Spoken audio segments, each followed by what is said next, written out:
hadday ragu horar noqdeen haadaama ka soo baxeen haweenkuna hoota iyo midiyo halcayay wataan nin hiifana uma ogtaan waa mar kale iyo silsilad maaseedkii gani iyo guuleed waana qaybteedii toddobaad waxaa maanta isla jimbacday abwaanadii hirwada iyo heellada ku caanbaxday waa nuura axmed abuukar nuura dhaanto iyadoo indhaha ciid uga rogtay abwaan raandhiis iyo xulufadiisii ayay tiri waad gaari weyso malaha gamaniyar baatee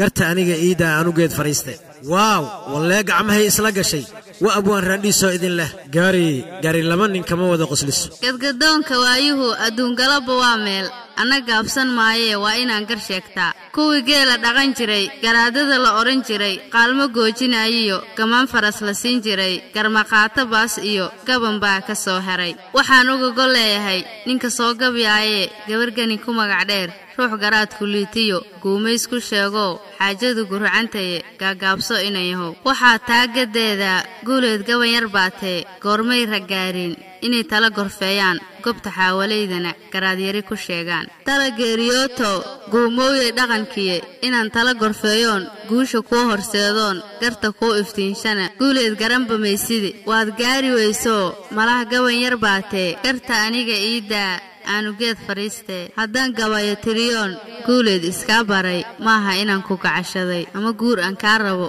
balse garashadaada guuleed intaasoo guulaha aan soo wado inta aana soo godin oonan gacanta soo gelin ka gado daymaansada inaan gabayo tiriyoon sida galowga fooriyoon sida aar u guuxoon sida goosha riimana kama gaabsan doonee gaagaabso guuleed garta hayla dhiganine ina garanba mayside guuleed aan iskaa baro gabay kuma ekaado garta leema xeershee gashaantiyahan bixiyaa oon ugeed fadhiistaa guuleed iskara oo hadallada gefka ahood igu soo oganaysiyo gaagaabso erayada